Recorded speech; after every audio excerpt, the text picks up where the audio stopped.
pressure on healthcare systems has never been greater, and the cracks are beginning to show. On one side, we have more patients, increasing chronic disease. On the other side, we have workforce constraints and financial pressures. This is resulting in worsening outcomes and deteriorating patient experience. We have just been looking at this over the last few months and looking at a digital-first approach to healthcare that may solve some of these issues. I'm pleased to say I'm joined by Cassandra to talk through what we saw in our recent report. Cassandra, let's start at the beginning with some of the challenges. When we look at that, the rising issues that we face, a lot of that is at the front end of healthcare, where we are seeing too much reactive hospital-based care and not enough in the community with improved access. What do you think are some of the underlying factors that we need to consider? Thanks, Ben. I think that's a great question. I think it's worth starting off reflecting that there's been a lot of investment that's gone into digital over the last several years in health systems without necessarily the impact and the outcomes to show for it. There's often been a much more tech-led approach to healthcare and technology implementation, so digitizing paper processes rather than actually reimagining the model of care. I think when we think about this, we want to take a step back and think about what does the model of care actually look like in the future. And I think there are three principles behind that. So firstly, proactive. So thinking about how can we be moving from a reactive healthcare system to being more preventative, to empowering people to have more control of their healthcare. Secondly, redirected.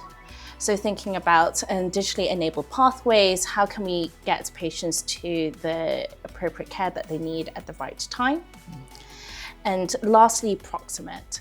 So thinking about how can we bring care closer to people at home, helping reduce inequalities as well as improving outcomes.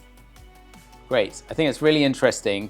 And if you start to think about what that would mean, where are we seeing some of that happening today? And when I think about the UK in particular, where are some of the foundational elements already starting to be played through?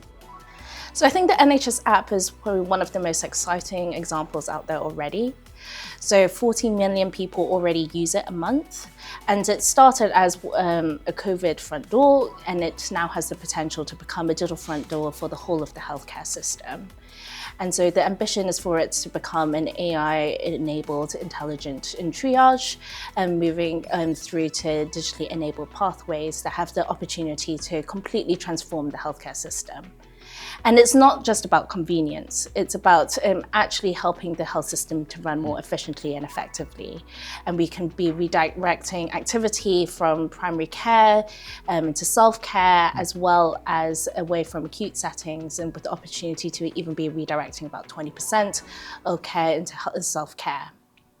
And I think what's exciting about the UK is that there's quite a lot of building blocks in place already. If you think about the data infrastructure and now the policy intent behind that, I think the question is about how do you scale that through to implementation, going from small pilots through to something that can actually have impact at a national scale. And I think that's a really important point, isn't it? This point of going from pilot to platform, how do we scale? And to get to the impact we need. Because from a patient perspective, having a change in a small part of their pathway may augment it, but it doesn't fundamentally transform the care they receive. So as we look towards the future, what do you think we might see? So I think if you take the digital front door model into scale, I think that could really fundamentally shift the care landscape. You're thinking about 30% of costs all of a sudden coming out, or rather in being delivered in a different way for the health system.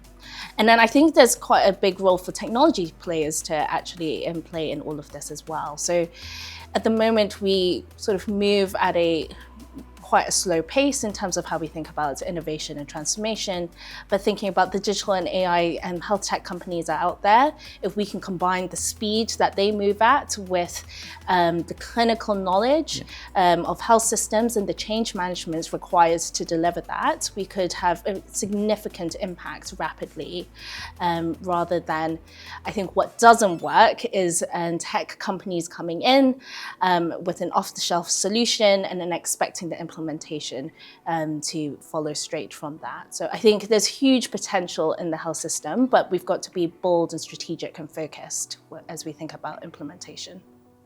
Thank you. Really exciting when we look ahead at what digital and AI can enable in transformation of healthcare. If you would like to know more, please read our report by clicking on the link below.